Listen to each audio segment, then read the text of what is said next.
Hello and welcome back to my channel. After almost 10 months, I am recording again. And not 10 months, more than 10 months, I think. The last video I posted was towards the end of June in 2023. And now it's May 2024. And I've not shot. Actually, I did shoot a few things. I had shot like 4 days of like a week vlog I was planning to do, and then I just didn't do it for next 3 days, and then I tried to start it again, and then I didn't complete it. So I did shoot. I've not uploaded anything for like over 10 months, but I'm back now, and hopefully this will be my year. I think I've said the same thing last time in 2023 during one of the videos, and I was like, this is going to be my year. This is going to be the year I like upload videos every other week. That did not happen, as you can tell, but I genuinely hope and I'm praying that this year is that year, because I feel like I have the time. I am in a better headspace, and I actually have material that I want to talk about. I also want to start maybe doing video essays.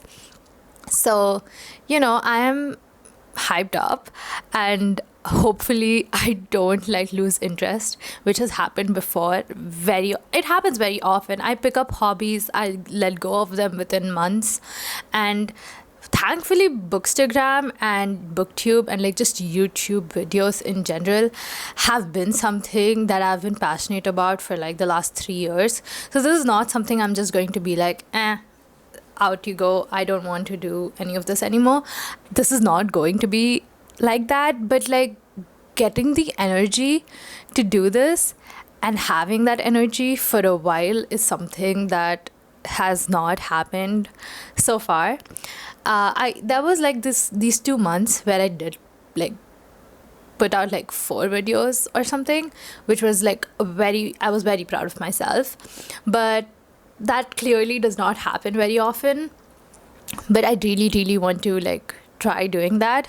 So you'll see, right now I'm on my summer break for like the next 2.5 months, and hopefully in that I can like start making videos and like push myself to make them, so that like once my my second year starts, I can like do it there as well and don't feel like, oh, I have to restart something or anything, because I'll be in that flow. At least that is what I am hoping for. We don't know if that's going to happen, but really praying for it. So yeah, I am back after 10 months, which feels like so long, but I genuinely feel like I just graduated from high school like a month ago maybe. It's insane, because I cannot believe that I have completed an year in university and that I've been an adult for like 9-10 months. Does not seem right. It does not sit right. Like, what do you mean? Like, I feel like I was writing my board exams like a week ago or something. It's not real. I don't know what I've done the last 10 months. Like, I do know, because I was in university and dying, but I don't know what happened with my life. But yeah, I am so excited to like just like talk about everything. So yeah, welcome back to my channel. And as you can see by the title of this video, this is one of the reading and rambling videos. Is it rambling and reading? I don't know what the series is called. I've made 2 of these so far, and I genuinely love doing it, because I love oversharing and just talking about anything, and these videos let me do that. So yeah, starting off, one of the most major changes I have ever done in my life is buzzing all of my hair off like 2 weeks into university. I started university on July 17th, which is my birthday, which was my 18th birthday, and it was like a great thing. Like, I was like sad at first because I wouldn't be home for my 18th birthday and I wouldn't get to celebrate it with all of my friends.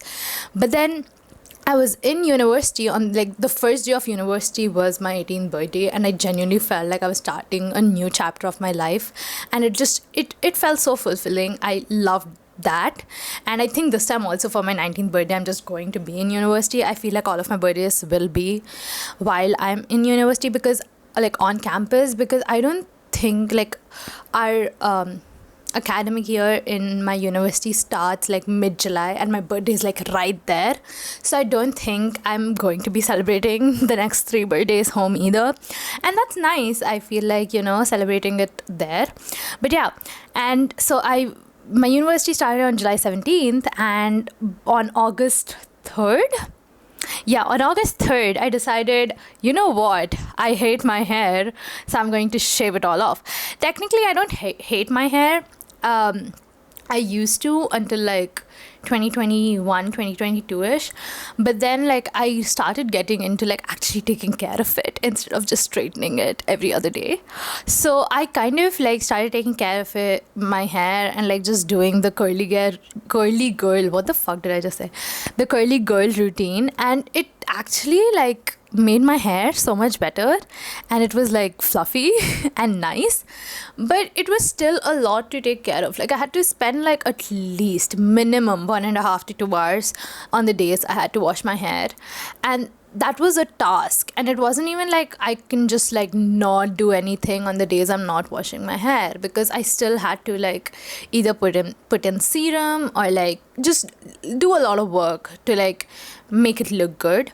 And I'm not the kind of person who puts in that much effort or time into like how I look. Like I don't enjoy doing that.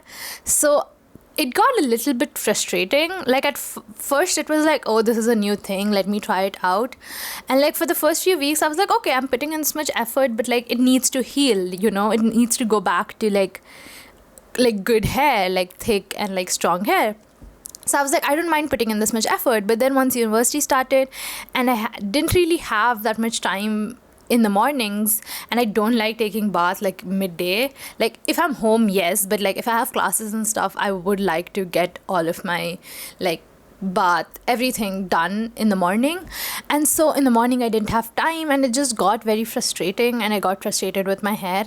And I'd been like wanting a buzz cut for a while. Like I didn't think I would actually get one, because like I was scared of my parents, because my mom is like very particular about my hair, but like she was okay with it.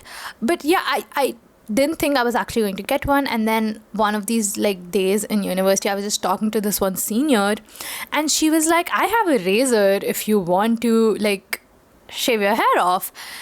And I was like, you know what, I might actually want to do that. So then like I talked to a few of the friends I'd made there, and they were like, that's a great idea. And it was. I loved, like, so basically this is how I don't want to take off my bandana right now, but I'll put up pictures. This is what I looked like for like 4 or 5 months. Amazing. I loved it so much. Did not have to do shit in the morning to my hair. Could wash it whenever I wanted. Did not have that weight. Do you guys know how heavy your hair is? I have always had hair until at least like mid back or like below my shoulders, like you guys have seen. I did not know it actually weighed stuff. Like I knew it weighed, but like I didn't know how much it weighed, because I'd always had that weight. I don't know if I'm explaining this right, but yeah. And then I shaved my hair off. My neck, oh my god, like I did not know it weighed that much. And it was amazing that like I loved like those 5 months from like August to like the end of December-ish. I had to do nothing to my hair. Like I could get up in the morning, not even comb it. I used to like literally run my hand through it, and I'm like, I'm done, I'm going to class. Incredible. I loved it so much. And I did like 2 photo shoots for like one of my seniors who is a photographer during that time. I think I'm in love with myself. Like those photos, I'll again put them here. These photos, I love them so much. They look so good. They make me feel so good. Like she took those pictures and then she showed it to me. Like even when we were taking the pictures, I really liked how I looked. But then she showed me the black and white, like these pictures. When I tell you I fell in love with myself, I have never been self-obsessed, but oh my god, those pictures like changed my life. I love them so much. And like just the hair made me feel so much nicer about myself, because my hair and the way it looked was something I was very, very self-conscious of for like the longest time. I used to be so obsessed with my hair in school. I used to be like, no, you have to do it this way. Like whenever my mom was like braiding my hair, and then if like my baby hair came out, I used to get so annoyed. And even though like in the last couple of years I've started to like enjoy it and like how I looked with long hair, I love the way I look with a buzz cut.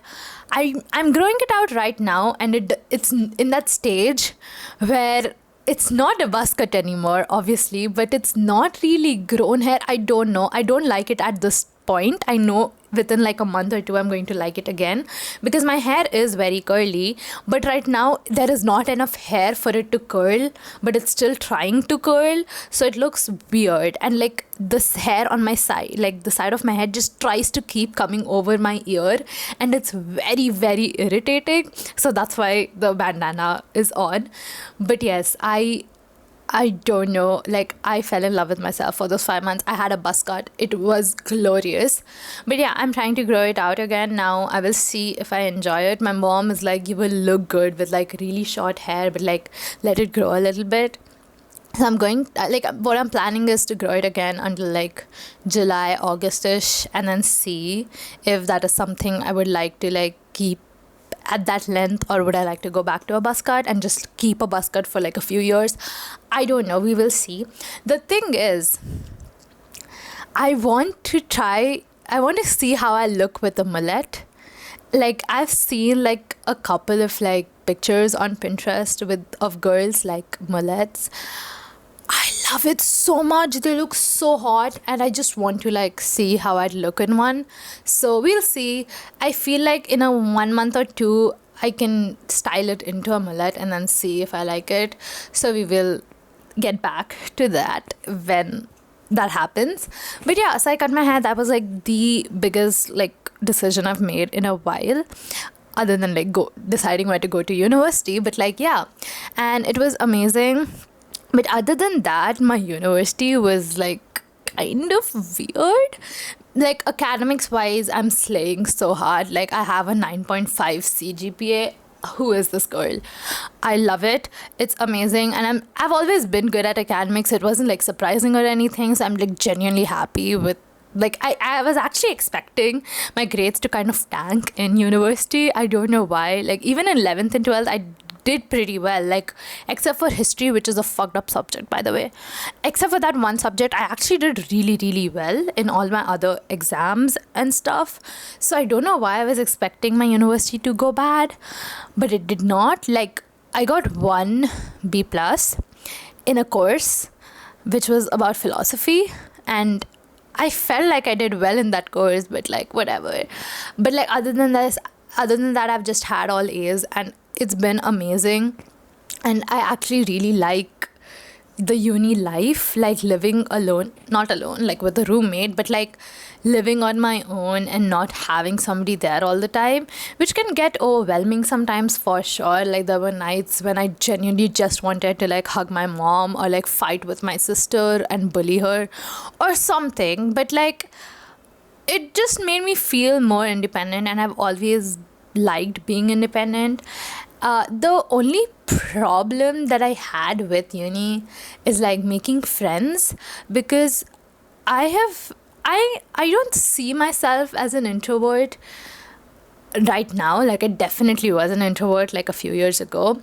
Right now I don't see myself as an introvert, but like the moment I stepped into university, I felt like I closed up. Like I just distanced myself from everybody, even though I didn't know anybody. I don't know why that happened, but yeah, because I shifted schools after my 10th grade. So like for the last 2 years of my schooling, I was in a new school, and at that time I wasn't terrified. I was like, okay, like I'll meet new people, and I was still in the same city, and my friends from like my previous school were still here, so I used to meet them like at least every 1 or 2 months, or like 3 months, I don't know. But like that was during COVID, so not that much. But like after the COVID, like towards the end of 2021, 2022, I used to meet them pretty often. And I feel like in school I was still like, okay, I still have these friends, and I still do have like 5 friends who are like I'm extremely close to, but I don't know, because in university you're going to be stuck with them for like 4 years, and I was just very scared to like pick the wrong kind of friends. And then I kind of like became friends with this group of people, which I kind of didn't go well, and then I like didn't speak to a lot of them for like a couple of months. Like they didn't speak to me. I wanted to speak to them, but like everybody kind of just like distance themselves from me. I don't know what I did, but yeah, it was weird. And then like I made some other friends who did not turn out to be like very good people, and I didn't like myself when I was around them, and so I had to break that friendship off. And then there were a couple of people who had known since like the first week of uni, but we weren't really close, but I could see myself becoming like really good friends with them.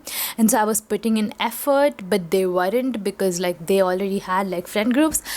And it was just so weird, and I did not like anything that was happening during like the first like 6 months in university. Like until like December, I was so sad. Like every single day I was just like so sad about everything in my life, even though the only real problem was me not really having anyone there. But yeah, it was a weird few months, and that's why I didn't even feel like shooting anything, because I was like, I don't want to like fake being happy or fake being like, oh, everything is good, oh, I'm loving uni, because I didn't want to do that. Like I feel like there is enough false information, and like nothing about me is really information of like, I don't know. But like I just didn't want to like try to fake something. And then in December ending Jan first week, I started therapy. And I'm telling you guys, therapy solves everything. Not everything, you need to solve a lot of those things, but it did like make me feel better about my situation. And my therapist is fucking amazing. We spoke about books for like half of my first session. She's really nice. But yeah, and like she gave me a little perspective about a lot of things, a lot of things that were like, I was like sure that they were my fault. And like, you know, I'm very like, sometimes I'm very self-deprecating about a lot of things. So you know, like therapy is really helping me with that, even though I've gone to like 4 or 5 sessions, because I had a lot of breaks in the middle, and my therapist is at my university. So like even for these 3 months I can't really talk to her. I mean, I can talk to her, but not like physically face to face. But yeah, I'm really hoping my mental health doesn't go down again in these 3 months. But yeah, so it was weird like those 6 months, but like this last trimester that I had from like January to April was actually pretty good, even though for a lot of my friends it was their worst trimester.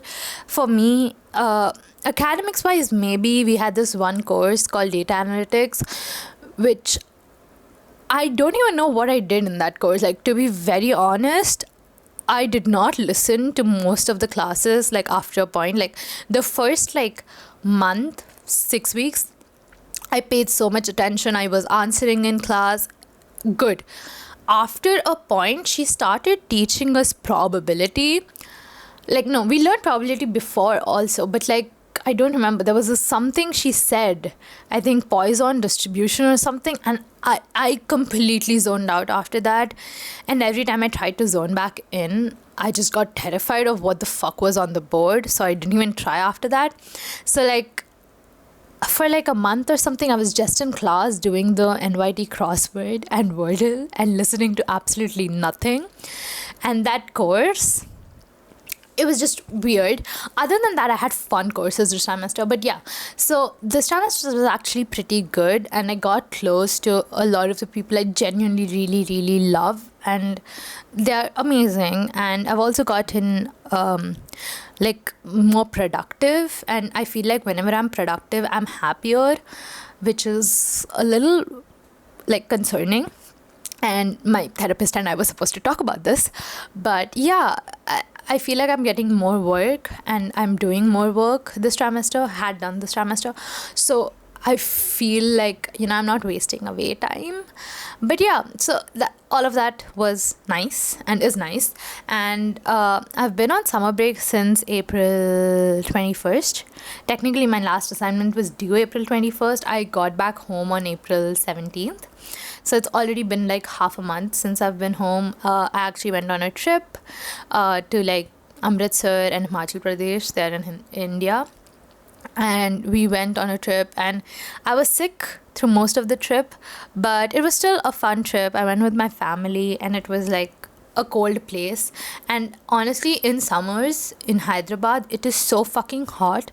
Like today I was like looking around because I did not want to sit in any room that did not have air conditioning, and my room does not have air conditioning because it's like towards the corner of the house, so it doesn't get that hot, but it still gets very hot, and I didn't want to sit in that room. So like I was like, sent my sister out, and I'm like, I'm taking over your room, so this is my sister's room. But yeah, it's so hot, so like any chance of like getting out of Hyderabad and going to some cold place, I will take it. Like Dalhousie and Dharamshala were extremely cold. They are these two places in Himachal Pradesh, and they were extremely cold for my standards. Like for them, obviously it is still summer, but for like my standards, it was extremely cold. But like I enjoyed it, even though I don't like wearing like layers. Like this is like me at my most comfiest, like wearing crop tops, wearing sleeveless stuff.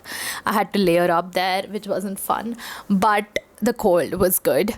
I enjoyed it, and the trip was nice. So yeah, that has been me for the last 10 months. I have studied and written a lot of essays. Like we had this one course in my second trimester called WOC, which is writing and oral communication. We had an essay due like every other week, and I am not used to writing essays because in India, the CBSE board, it doesn't prepare you for anything in the real world. So I was not prepared to write essays at all. I was prepared to write letters though, but yeah, I was not prepared to write essays, and it was very daunting at first because I did not know what was going on. But it turned out I was good at it, like good enough, and I got an A- in the course. That is like one of the best grades you can get. There's like one person in our entire batch who got an A+ in that course, and that's just like, I was jealous, but also that's amazing because that course literally kicked my ass. But yeah, it was nice. We had like learning about how to cite and stuff, which was weird because I'm not used to it, but it's definitely a life skill. And like most of my first year courses, all of my first year courses are divided into like core courses and skill courses. And like skill courses are literally teaching you skills that you will require throughout your academic journey and even later. So that's nice. And like core courses are like, I don't actually know the division, which are skill, which are core. But like we had like courses that were mathematical reasoning, which is like very basic mathematical reasoning, but it still made me cry. We had scientific reasoning, we had creative expression, we had exploring the social and the historical, we have philosophical perspective across cultures. What else did we have? We had ICT, which is information and communication technology, I think. Whatever. And then this trimester, these were my like actually really fun courses I had. So like in our third trimester, you can take one course, which is like second year course, which is basically like one course from the major or minor that you're planning to pursue. So I'm planning to pursue psychology and literature, and I wondered if like there was a psychology course offered, I would have taken that because I want to get all of my psychology courses done as soon as I can, and then I can do my literature courses like side by side. And then yeah, but like none of the psychology courses were offered because Intro to Psych is a prerequisite for all of the psychology courses, and Intro to Psych is usually only offered in T4, which is the first trimester of your second year.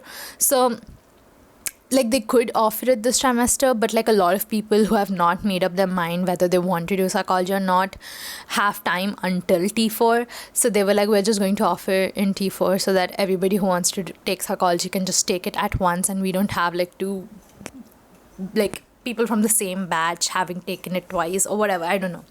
But yeah, so we didn't have a psych course offered, so there was this literature course offered that was taught by this amazing professor.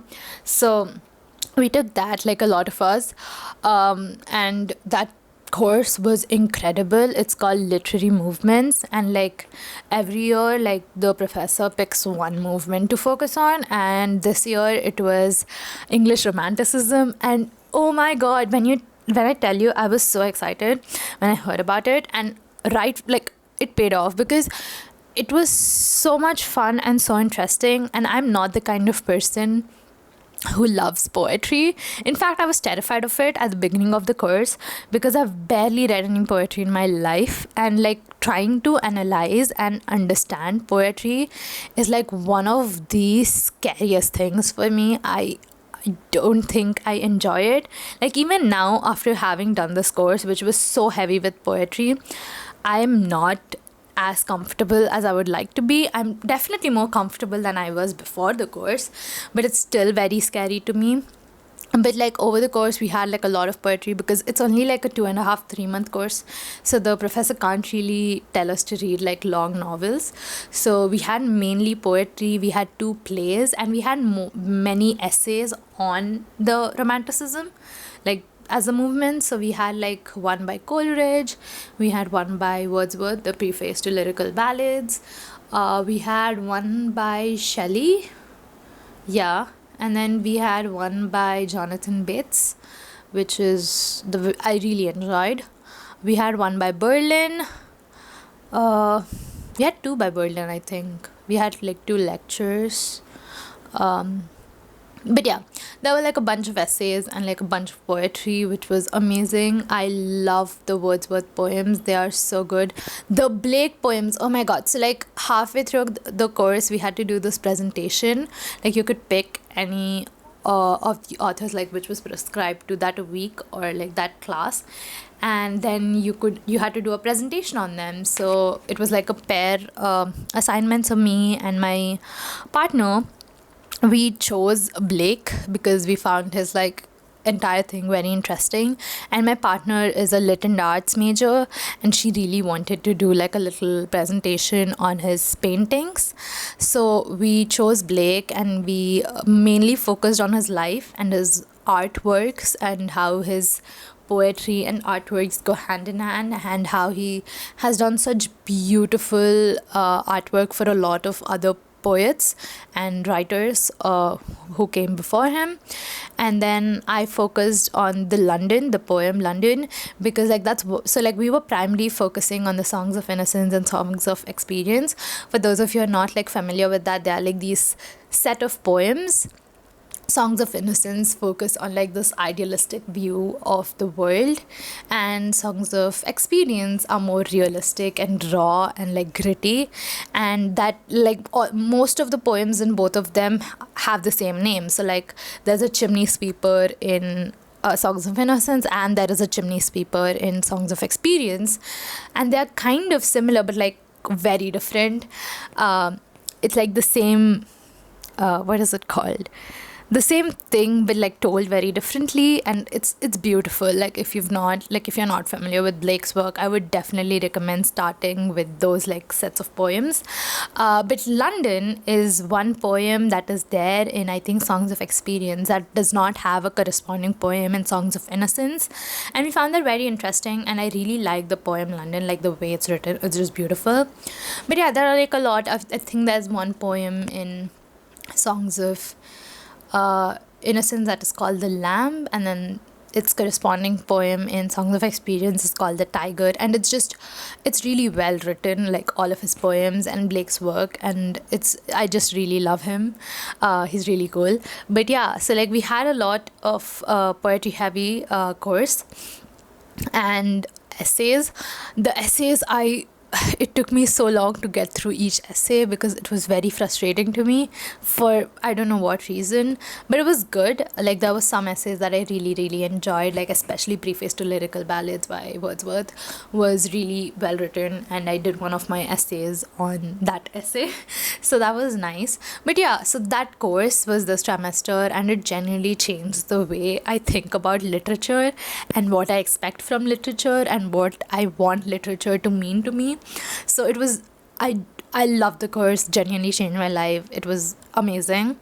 And we had this other course called Literature and the Arts, which has like very like surface level introduction to the literature and the arts, and obviously one of my favorite courses, because what else would I like talking about other than literature and the arts. And we had like all kinds of art forms, like we had cinema, we had photography, we had painting, we had writing, of course. So it was just an amazing course. Like one of our first assignments was a movie comparison analysis type of a thing, where we could just pick any two movies or more movies and then do a comparison on the form of the like form of film form analysis. Like that was the assignment, and like just analyzing the form in which the movies were made. And like my group, we decided to do like a comparison study between the 1961 version of the West Side Story and the 2021 version of the West Side Story, and how like the same script and like the same story can be told in such different ways, and also how like the Romeo and Juliet retelling has kind of evolved over such like over the centuries, and how it is like adapted in the present and everything about it. It was just like an amazing course, and the assignments we had was incredible. If any of you know the poem My Last Duchess by Robert Brown, right? I think. Yeah, that poem, it's really good. You should give it a read. So we had that poem for one of our classes, and our assignment was to write a poem which is like My Last Duchess, but from the Duchess's perspective and like from her point of view, and it's like a monologue poem. And I had so much fun doing that assignment, and like all of the assignments in that course were really fun, and I genuinely love the courses. What other courses? The data analytics. What was the last course? Oh, okay. So we had this one course called ethics, and that course, I liked the topics that we had, and the discussions in our class were pretty cool. Like I like talking a lot in class, so I had a lot of things to say for a few of the topics, and I love talking about them in class. But the way it was assessed, like the course was assessed, was not something I enjoyed, because we had like this midterm assignment which was like writing essays about like 3 of the topics, and that was fine. But our end term was like a objective test, and then like a test about I don't know, and like we had long answers which was literally like 100 to 150 words. Like what am I even supposed to write in that much? Like that's so little. But yeah, it was a weird course, but I did enjoy it. It was nice. Like I like talking about a lot of the issues that we had to discuss, so it was very engaging in that way. So yeah, that's me academically. In our year 2 we will have, I mean obviously I will have more psychology and literature courses, which I'm so excited for. I think my first term, like intro to psych, brain and behavior, like those are some of the psychology courses in your like first term of your second year, which is like trimester 4. Those will probably just be like a little bit more in depth than my 11th and 12th, whatever I studied in psychology. So that I'm like not very excited for, because I will probably lose interest after like a few weeks, because I'm like, I already know this. But I'm still excited to learn psychology, because it's been a year since I have like the last time learned psychology. So I'm really excited to get back into like psychology. And literature, I had like this whole dilemma in like the middle, like the last 2 months. I was like, should I continue doing literature as like academically, because I wasn't so sure, because I took this course and I fell in love with the course and I fell in love with literature all over again. But I also realized that sometimes I just don't like looking at literature and looking at like pieces of writing with like critically, or like trying to analyze it instead of just feeling it because like I've always read for pleasure. Like I've never been the kind of person who's like, okay, I'm going to read this book, analyze the shit out of it, and then write this whole review and criticize it and like become a book critic. Like that's not me. I read a book, I'm like, this made me cry, this is a 5-star read. Like that's literally my entire thinking while reading a book. So I've never been the kind of person who looks at writing critically. Even though I do enjoy doing it, I've not done it properly. And when we had to do it in this course, it kind of felt scary at first because I'm like, what if I can't? And I still think I can't do it properly, but I am excited to try it. And I feel like working with literature has working with literature academically has made me fall more in love with literature in a way, and fall more in love with like writing and that craft. So I definitely want to do it now. I don't know, like I have time. I have to declare my major in like the end of T4, which is like September, October. So I still have time. It's like one of my majors is definitely psychology. Whether I want to pursue literature as a minor or as a major and do a double major, we will see. But yeah, I'm very excited for the future academically, my academic future. I'm very excited about that, which I didn't think I would ever say, because academics was never like, even though I was good at it, was never very fun for me. But like in university, it has become fun for me. So yeah, I'm excited. Also, because of this literature course, my taste in like reading and books has changed, which I did not expect would happen for a few more years. But like the thought of even reading another romance or fluffy, like smutty romance, makes me very angry at myself. This is not to judge other people's reading. I completely support whatever you want to read. I still read romance, but like I genuinely feel like I enjoy some other kinds of genres now more than I enjoy romance. And so I'm like trying to cut down on it. Like not like physically, like consciously. I'm leaning more towards other genres and other types of books. And even like over the last year, I feel like I read a couple of books that like really made me think about the kind of books I want to read more. And like even with fantasy and romance, like those kinds of genres have always been like escapism. Like at least for me, they've always been like, okay, I don't want to deal with the real world, I'm going to read something that will not remind me of the real world, because I don't have romance in my life and fantasy is literally out of the world.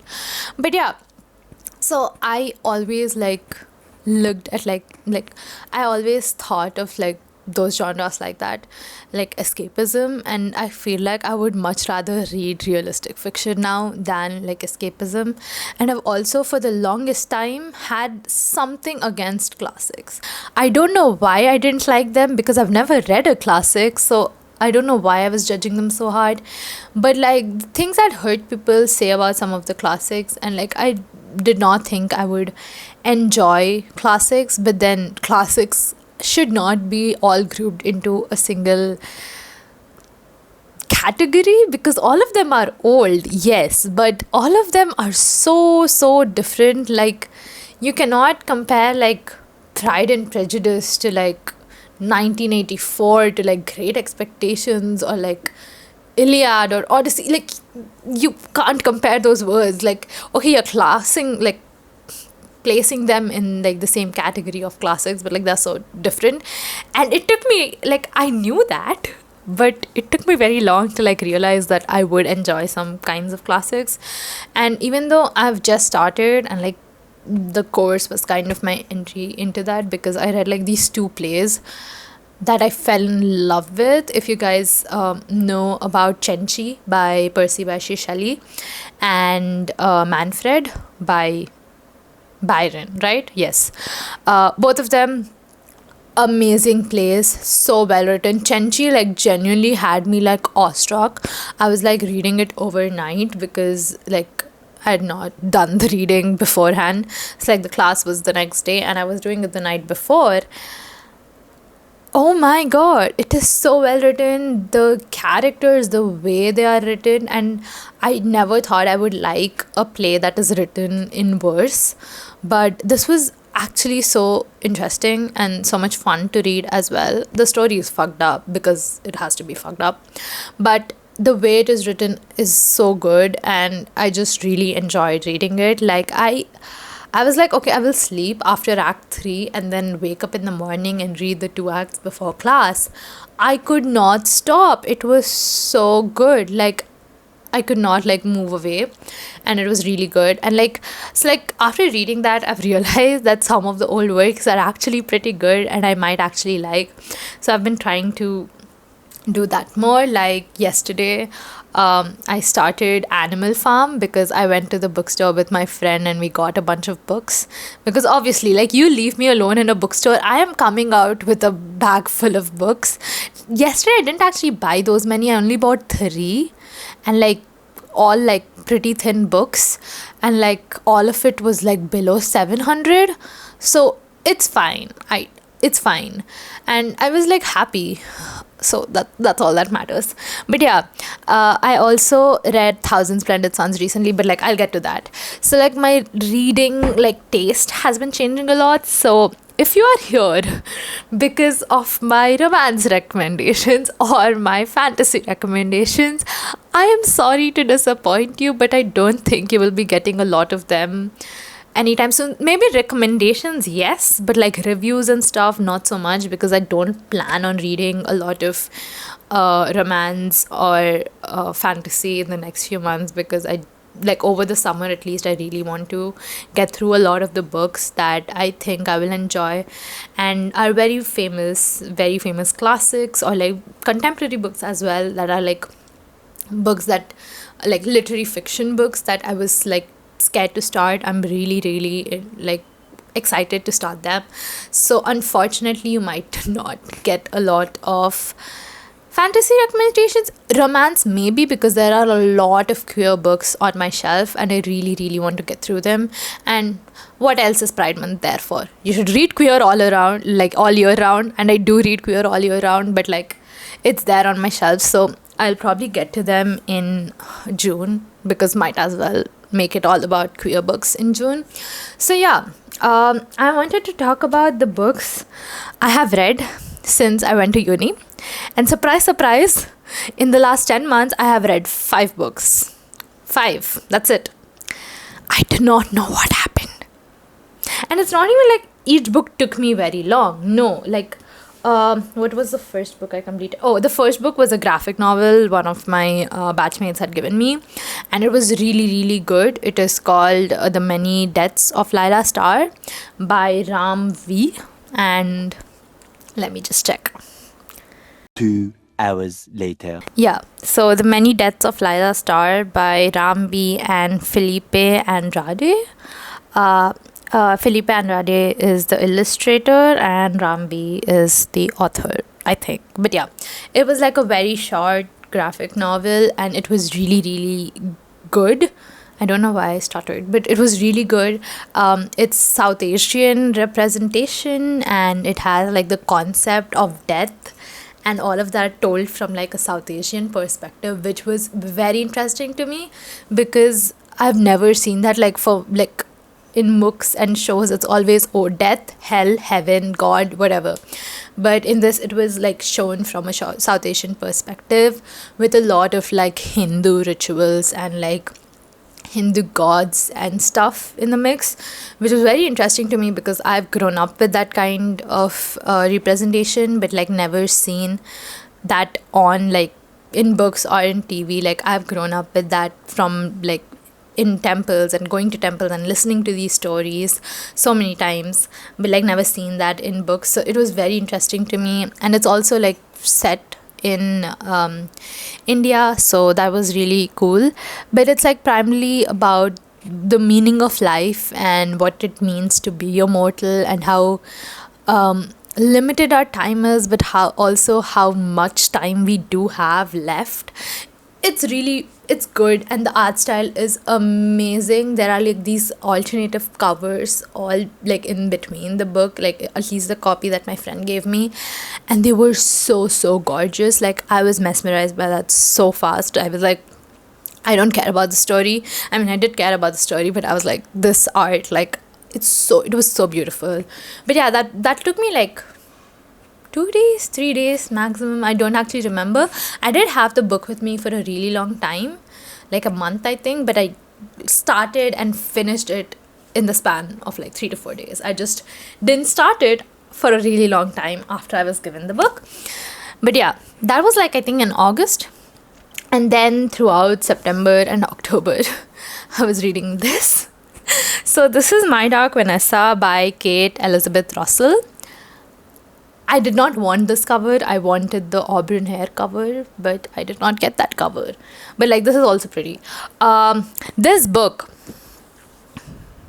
changed my life. Also, I just realized, even though I did not read a lot, I read 5 books. All 5 of these are 5 stars. Damn, that's nice. But yeah, I genuinely nowadays I strongly believe in the quality over quantity.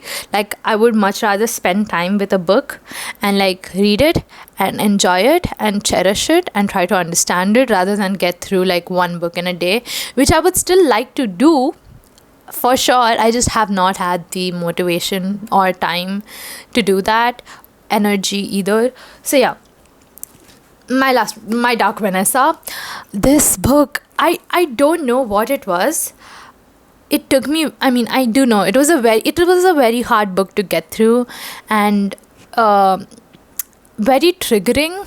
Like, a lot of the things I was like, I cannot, like, so I would read 2 pages and then something would happen, and there was some talk about something, and I would be like, yeah, that's enough for today, because it's so heavy, and it is so, there are so many things that are just so raw, and like, if you don't like detach yourself from it, it can get very scary and hard to read.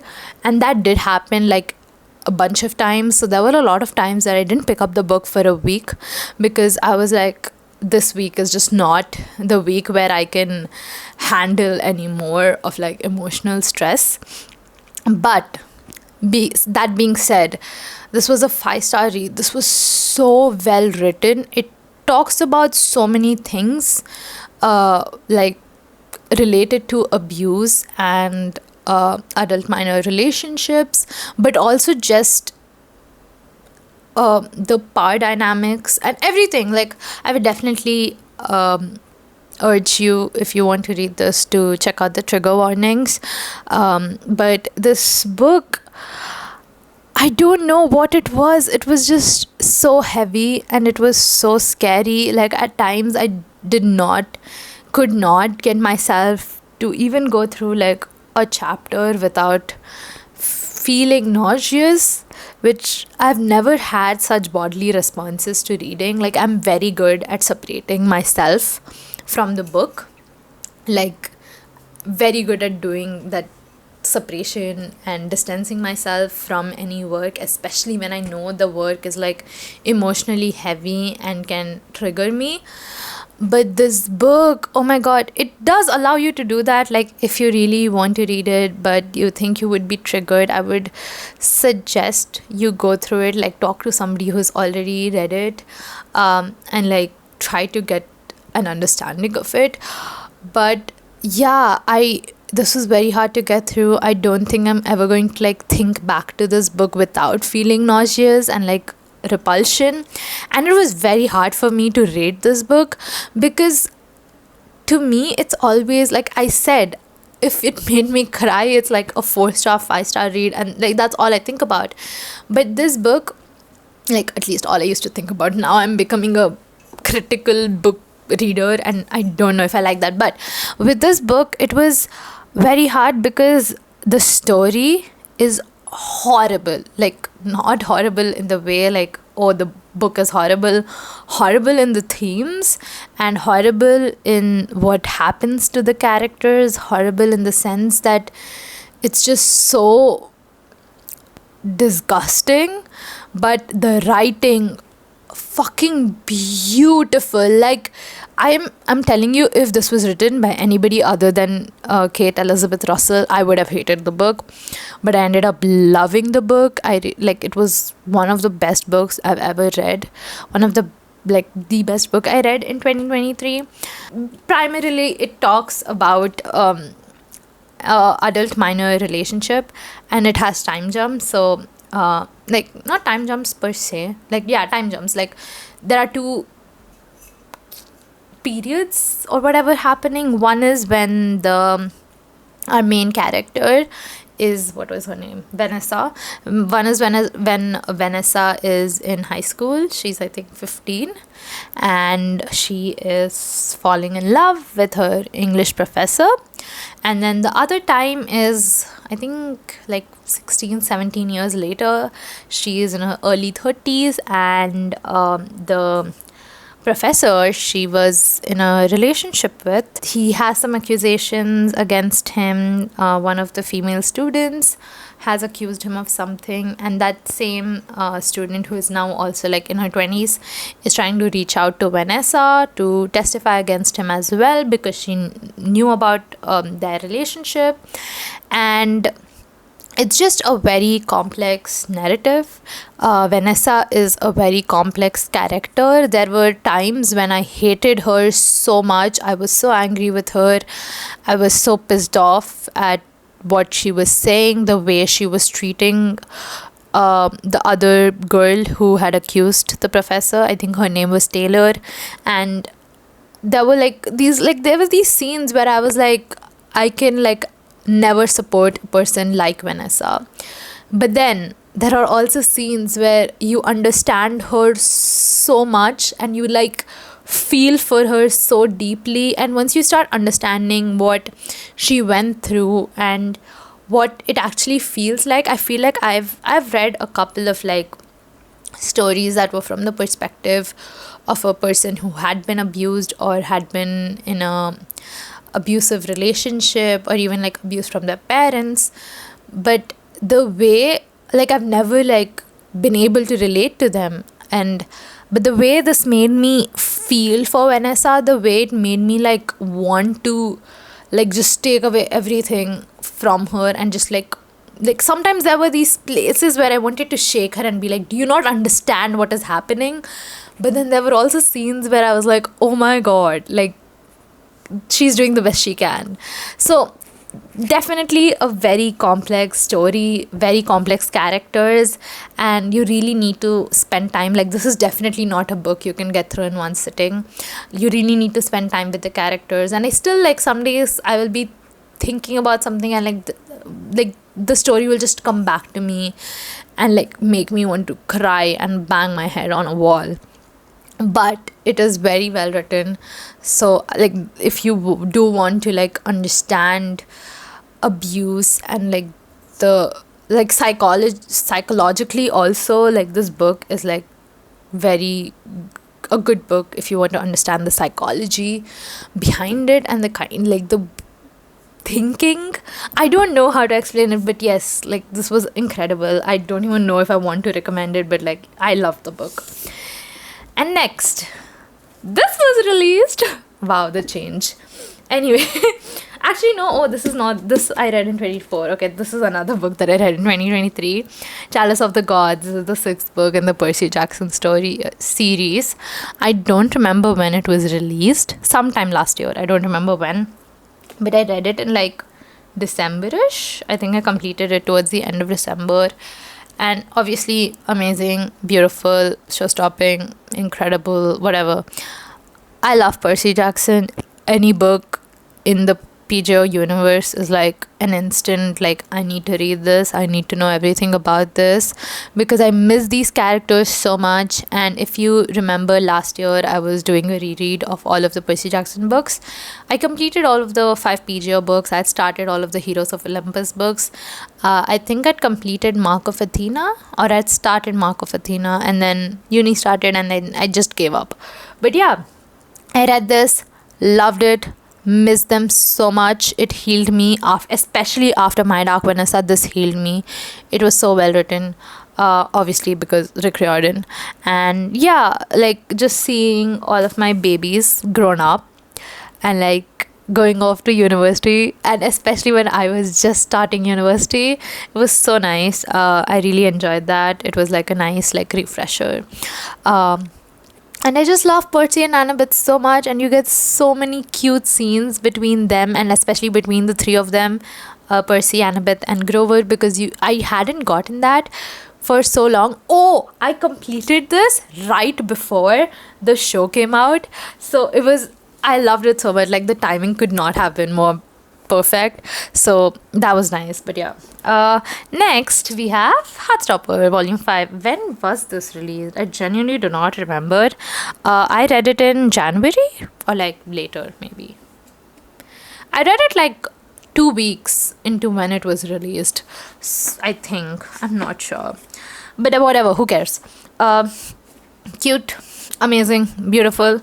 I'd miss them also so much because I have been waiting for season 3 for so long. I mean, technically season 2 was released in August, but I'm already missing them so much. Also, did you guys see the new haircut of Kit Connor? I love a buzz cut, but no, I miss his hair. And that sounds so fucking creepy, but I don't know. Also, I'm really excited about the Romeo and Juliet thing that Kit and Rachel Zegler are doing. I'm so excited for that. Unfortunately, I do not live there, so I cannot watch it live. But I'm really excited. Like both Joe and Kit are going into theater and theater performing, and like I feel like that's amazing. But yeah, his hair is scary now. He got a buzz cut and I don't know if I like it. And he recently posted a story saying, I think I kind of like it or something like that. And I sent the story to my friend with like, I don't, question mark, because I got like, it was like a jump scare. Like I was like doom scrolling through Instagram and then that just pops up while I'm going through my stories. Like I got scared, bro. But yeah, Heartstopper, love it and need more. I'm so glad there is another coming out because where this ends, actually, the ending of this was actually really cute. But that's not the point. I'm really glad Heartstopper 6 is a thing because I need that. Also, I'm really excited for season 3. It cannot come fast enough. I need it right now, right this second. But yeah, very excited for all of this. My battery ran out, so I had to change the battery.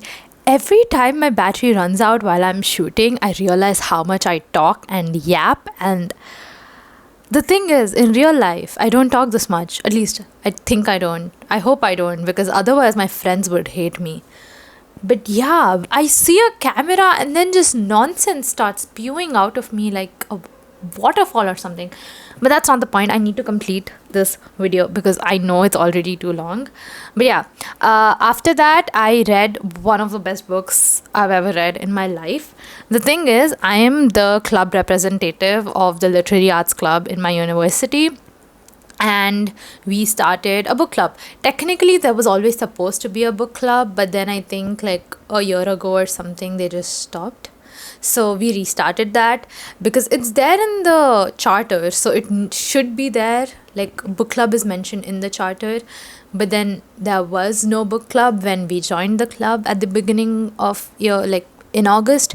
So I don't know what happened, but me, my other club reps, so we have 2 club reps and 1 treasurer, so the 3 of us decided, book club is necessary in a literary arts club, and so we started the book club.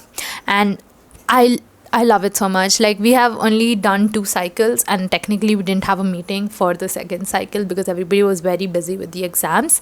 But yeah, the first cycle, the pick was 1,000 Splendid Suns, and I was kind of hesitant about that because so basically we like shortlisted 5 books, and then all the members in the book club vote on it, and then highest vote wins, whatever.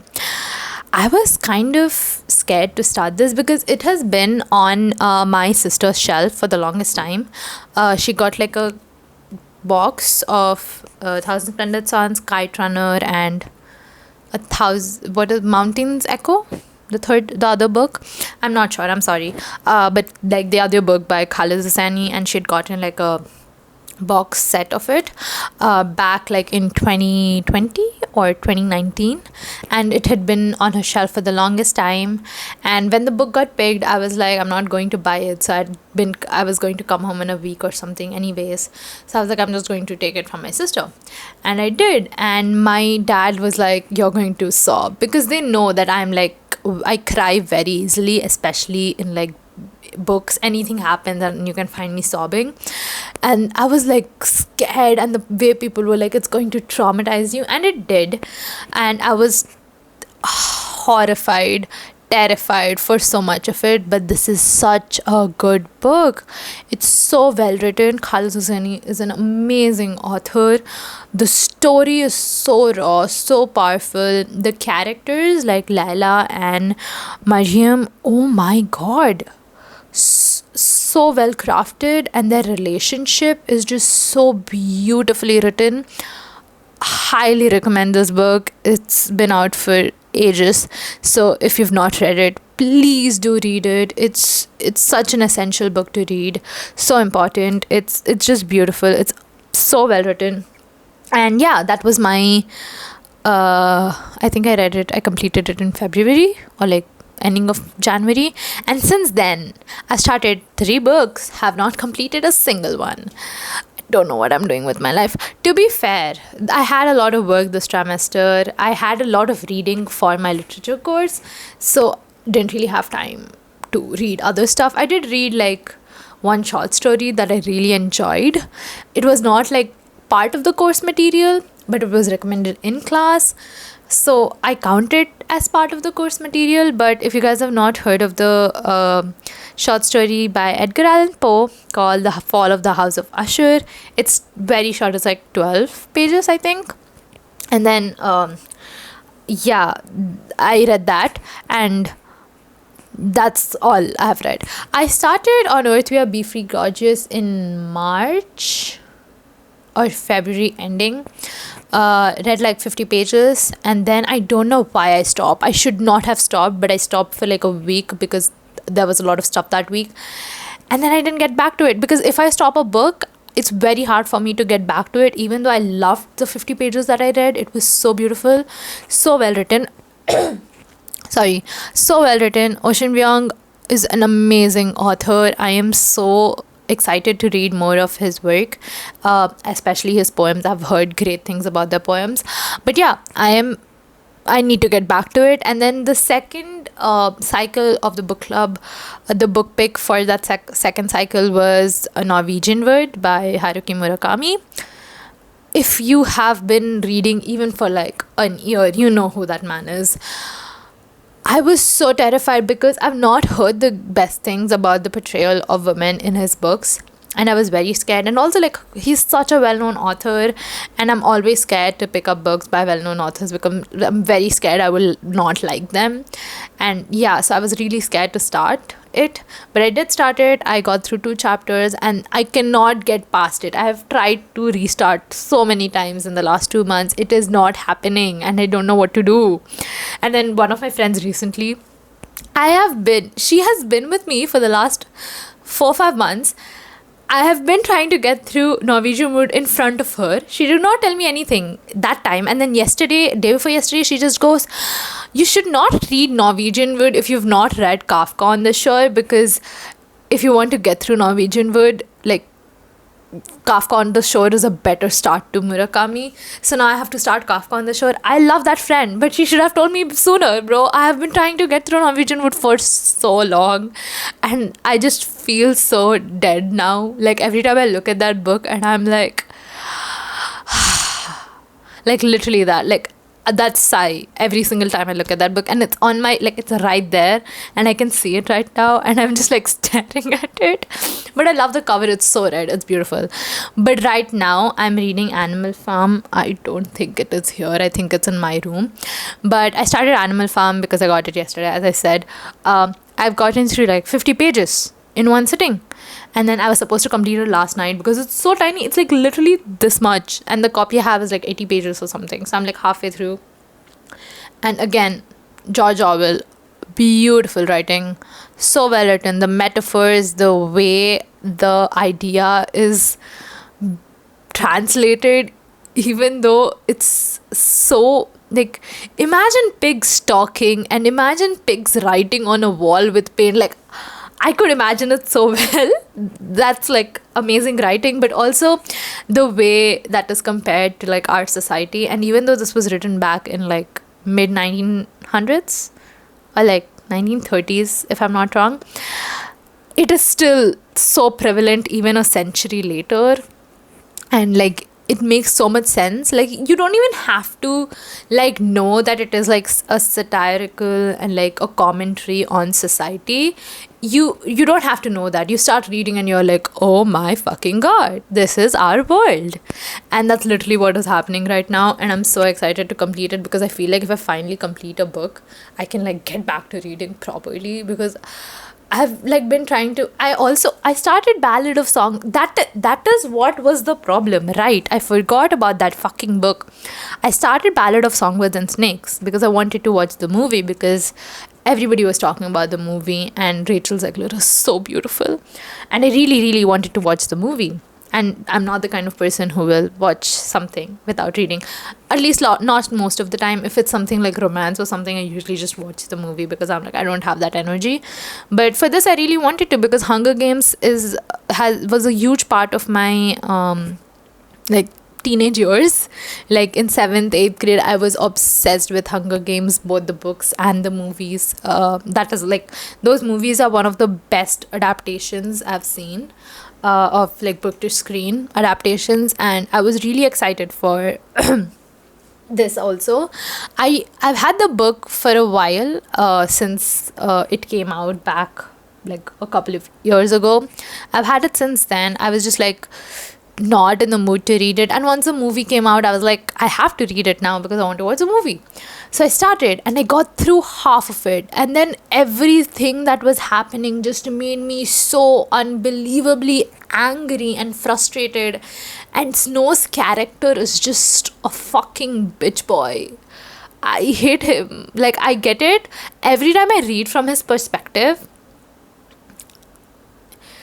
every time I read anything in that book, genuinely, like, if Lucy is there, it like calms me down a little bit. But if she's not there and it's just Snow being a bitch, I hate it so much. I got through half of it, and then I was like, I sat down and I was like, do I complete it? Like, I have not DNF'd a book in so long, and this is not like, I don't want to do that to Susan Collins, but oh my god, it was so frustrating. And I think I might go back to it, like if I have time in summer, I'll just like complete it for the sake of completing it. But while I was reading it, it was so frustrating, and I genuinely hated every time I read something in that book, and it made me so angry and so just pissed off at everything that was happening. So yeah, I forgot about that because I tried to forget about it. But yeah, so right now I'm reading Animal Farm, going amazingly well. I'll probably just complete it after I shoot this video, and then hopefully I can read something else. Yesterday at the bookstore, I got Frankenstein by Mary Shelley, because I'm so excited. So when we were reading Chenchi, the foreword for Chenchi is written by Mary Shelley, because she was his wife. And I read like that foreword and I was like, I love the way she writes. Like, it was just the foreword. I've never read anything by her, like anything else by her. I read the foreword and I was in love with her. She writes so well. And I was like, I need Frankenstein, because we were supposed to, like, Frankenstein was supposed to be part of our course. Like a professor said, like, if we have a class free, we will do Frankenstein. And I was very excited because I've heard so much about Frankenstein. I've not watched a single movie, which is very, like, I don't know why, but I've not watched it. So I'm really excited to read the book and then watch the movies. Like, there were so many different versions. But yeah, I really want to read Mary Shelley, more works by her as well. So I'm really excited for this. What was the other book that I bought? Oh, I bought Gulliver's Travels. So basically, next trimester, we have a course on Jonathan Swift. Jonathan? I don't know. Whatever, we have a course on Swift, and we'll probably have Gulliver's Travels, because you can't teach a course on Swift without Gulliver's Travels, and it's not a prerequisite that we have to read it, but my friend and I like realize that like it's just easier to read it now than have to read it during the course, because we will have other readings as well. So if we just know what is in the book right now, we can just like refresh ourselves when we're doing the course and don't have to like read the whole book. So I bought that as well. So I'll probably start Frankenstein if I'm done with this, or maybe go back to On Earth We Are Briefly Gorgeous and complete that, because I have the most, like, it's the cover I have is so cute and so pretty, and we will show all of that later. I will probably do a review or something. I want to talk about that book, but yeah, so I'll probably do that. This video has already gotten so long, but I also wanted to talk about a couple of the shows I've recently seen, because I always talk about books and I feel like I also really enjoy shows and would really like to talk about some of them. I won't go into detail. I'll just talk about like 5 shows that I've like listed down, 6 maybe. But yeah, I completed Friends. Watched it for the first time in my life. I started I think in December and I completed it in Jan. But I have thoughts, but I don't know if I should share those thoughts, because I enjoyed a lot of it, but there were still some aspects that I did not like and would not like to see on television ever again. And also the hype around Friends is so large that I kind of felt guilty for not watching it, and that's why I watched it, because I love sitcoms and like Brooklyn Nine-Nine, Modern Family. They're like my heart and soul, and I always have some or the other sitcom like going on in the background. Like I recently completed Kim's Convenience like a few months ago, and then Superstore also like recently. So like there are a lot of sitcoms that I've watched that I've completed recently, and I love watching sitcoms. Like I feel like those are like my favorite genre of television, and I love that. So I always felt guilty because like the way people hype Friends up to be like the main sitcom, like you have to have watched Friends if you're saying you like sitcoms. And so it made me kind of guilty to say I love sitcoms even though I not watched Friends. So I watched Friends, and I still don't love it. I understand the hype maybe, but it's gotten old, guys. There are so many better sitcoms, and if you say you like sitcoms only having watched Friends, I really urge you to watch other sitcoms, because there are better ones out there. But yeah, those are my thoughts on Friends. I have a lot of other thoughts, but for now. I also watched Mr. and Mrs. Smith. It's like this new show on Amazon Prime Video. Not new, I think it came out in January, by Donald Glover. Also, did you guys, I mean, obviously you guys knew. I did not know that Donald Glover and Childish Gambino are the same people until like a month ago. I don't know which rock I've been living under, but I did not know that. And yeah, interesting. Yes, so I watched the show, and Mr. and Mrs. Smith, the movie of Angelina Jolie and Brad Pitt, I'd watched that like a couple of years ago, and I really enjoyed it. Even though now that I look back on it, it is kind of a very movie. But yeah, I watched the show, and it's so well done. Like action shows are one of my favorite kinds of shows. Like even action movies, I really enjoy watching them, and yeah, I love it. And the show does such a good blend of action and like romance and comedy also, and drama and everything. It is so well crafted. I enjoyed it so much, and Donald Glover and Maya Erskine are so beautiful, just beautiful people. And watching Maya Erskine like gave me life. She is so beautiful, she's so gorgeous, and I love the show. The last couple of episodes made me sob. The last episode had me crying. Like I did not think I would cry for an action show. It had me sobbing my eyes out, but it was so, like, the show is so well done. It's amazing. I loved it. Moving on, Derry Girls. So I recently completed Bridgerton, the first and the second season, and I'm like so excited for the third one, which is coming out in like 13 days. Today is 4th, 16th. Yeah, so 12 days. I'm so excited because Nicola Coughlan is so beautiful. I cannot wait to see her have her main character moment, because she deserves it so much. She's so gorgeous. And yeah, so I loved her in season 1 and 2, and I was like, need to watch her. So I was looking it up, and I had Derry Girls on my list for the longest time and hadn't realized that Nicola Coughlan is also there in Derry Girls. So I was like, might as well. And it's so short. Derry Girls is so short. It's like, how many episodes per season? Whatever, 3 seasons, but very few episodes. And I was very angry about that. But the show itself is so good. I don't know if this is kind of bad of me and wrong of me, but the Irish accent to me is very funny. Like, at first it was very funny, and just the accent was making me laugh more than the jokes, but the jokes are also hilarious. The humor in it is so, like, it's just so well done, and I loved all of the characters. And even though Erin made me angry a lot of the times, I love the characters. And Nicola's character Claire is just, if I was alive in that era, I feel like I would be Claire, just like worrying about your academics and having anxiety and panic attacks at every other turn. That would literally be me.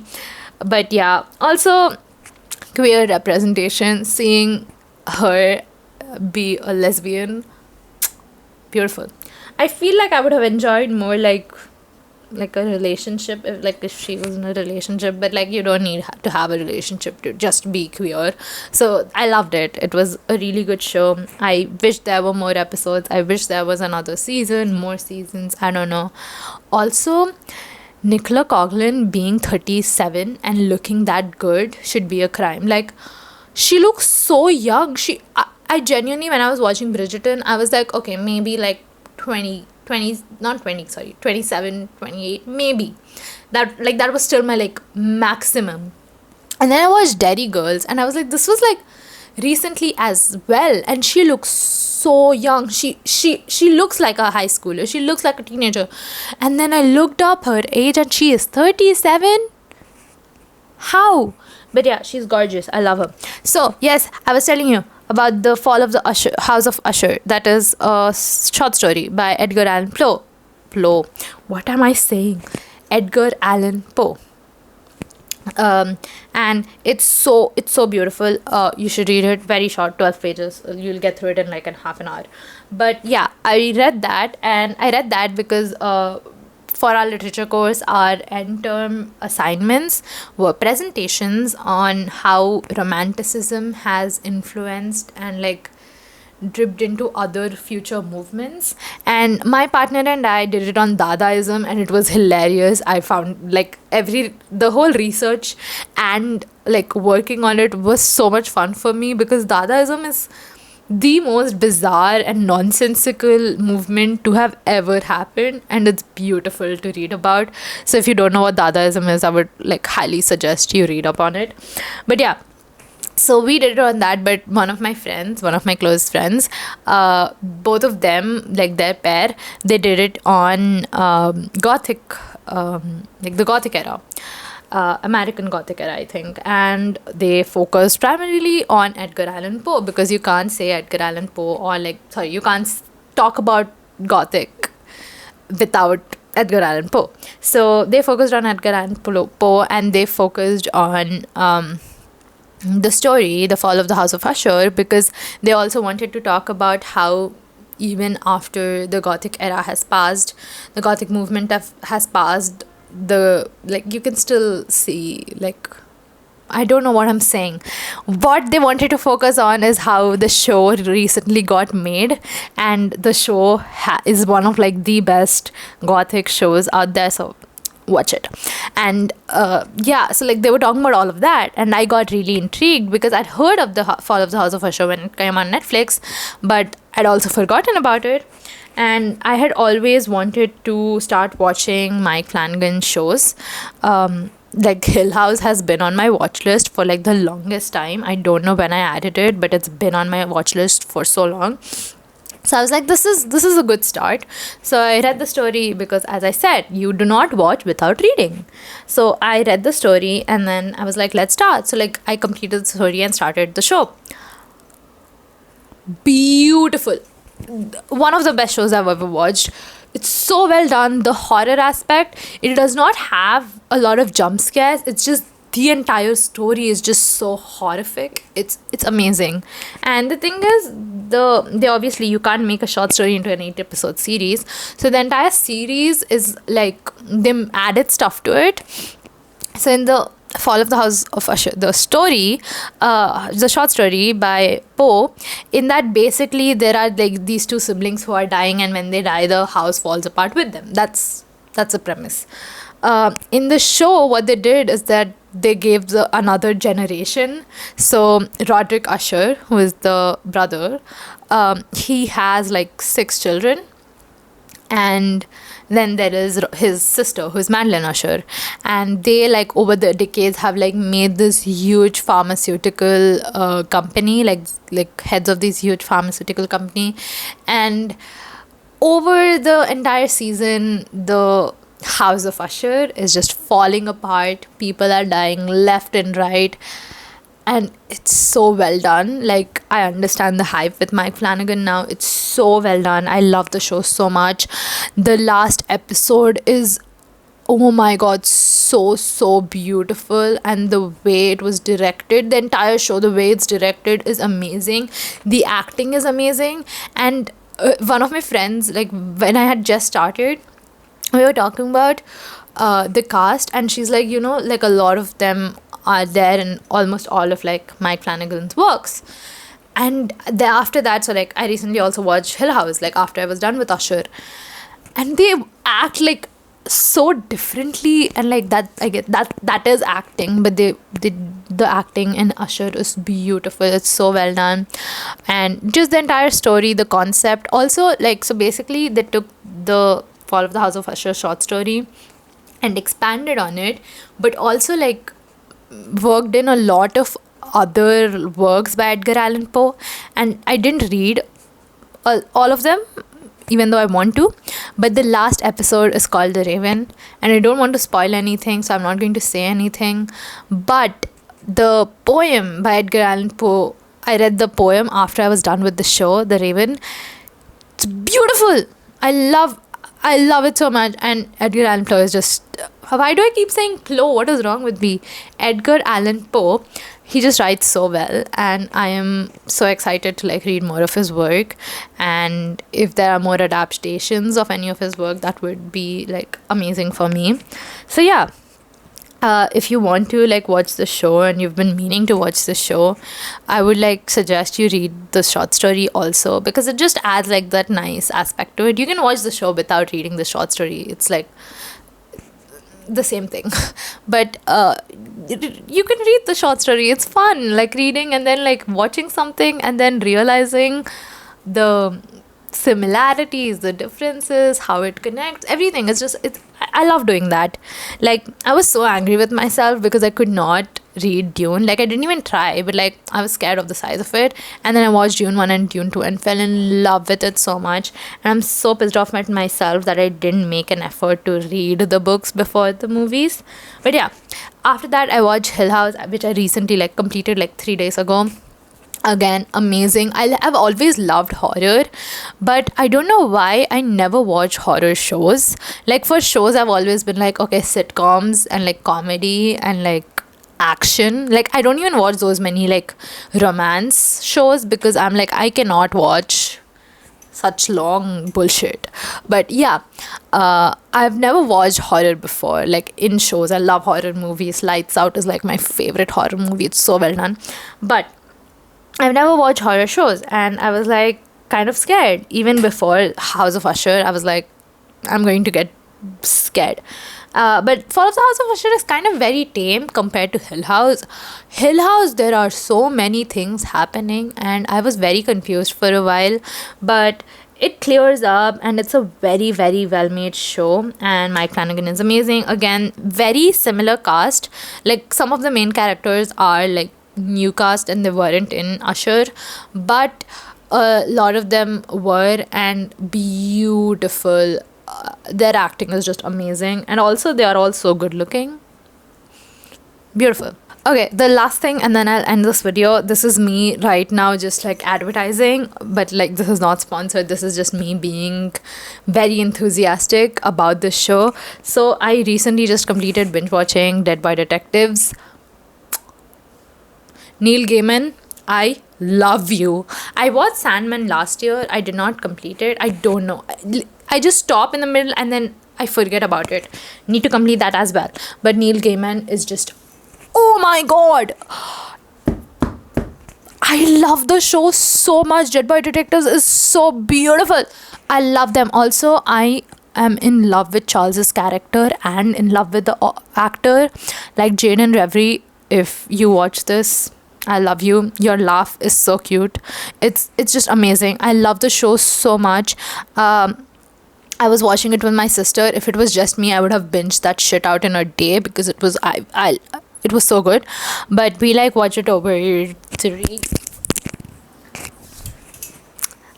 This is the first time I'm working with a mic and I've dropped it like 6 fucking times. But anyway, because I was watching it with my sister and like she had work because she has work. I am just here chilling and like doing nothing this summer. But we were watching it together, so we had to space it out and we watched it over 3 days. But incredible. I love that show so much. Also, the characters, the actors, amazing. The relationships, like the friendship that Charles and Edwin have, is so beautiful, and I cried, man. It is so cute. I probably will start rewatching it soon because it's just so cute and wholesome.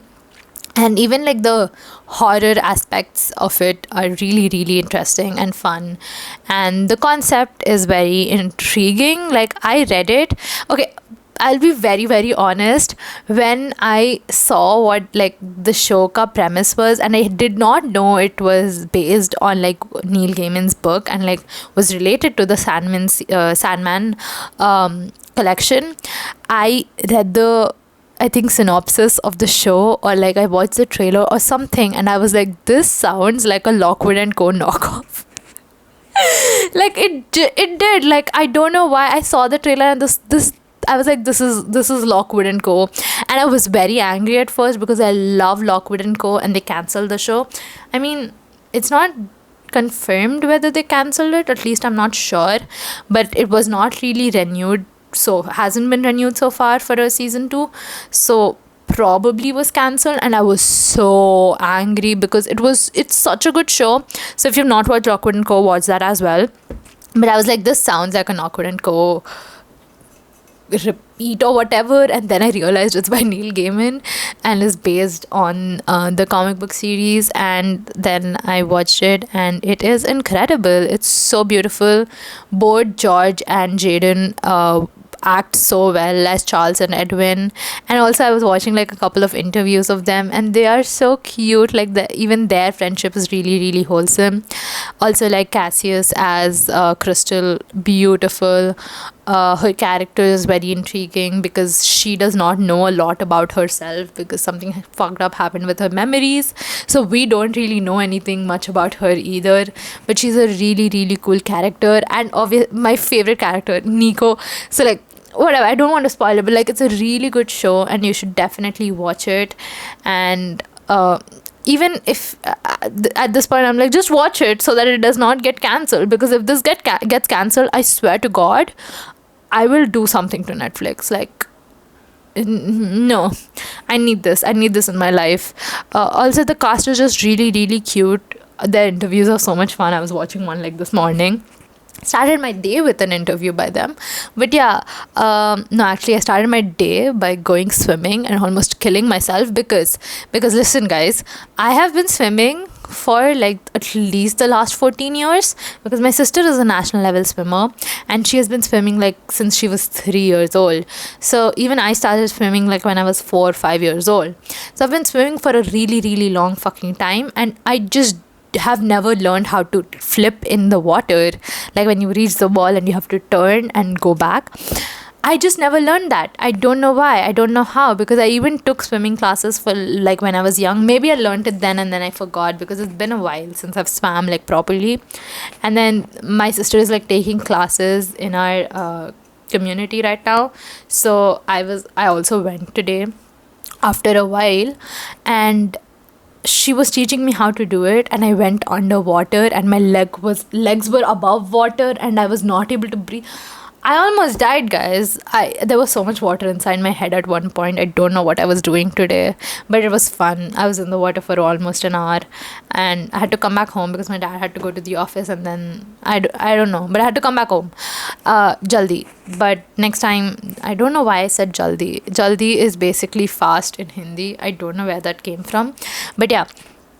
I had to come back home. That's why I had to leave the water, but it was really, really fun, and I want to swim more often. So I will swim more often. Also, I've gotten tanned and I don't like that.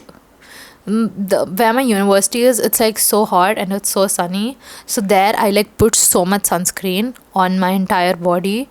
And then yesterday I went out with a friend and I was like, Hyderabad is not that sunny. So I didn't really put that much sunscreen and I got tanned. So Hyderabad is very sunny. But yeah. I don't have anything else to say. I will make more videos.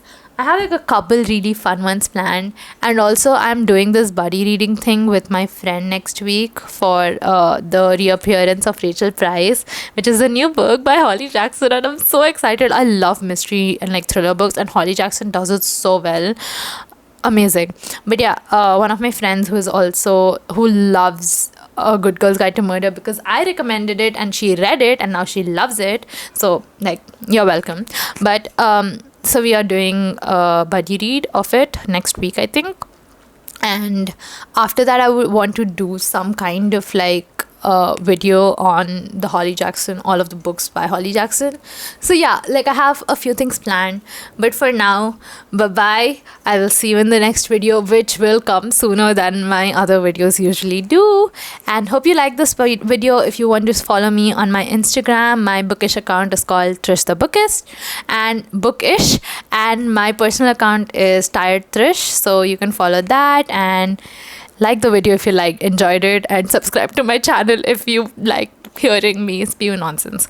But yes, see you in the next video, and bye bye.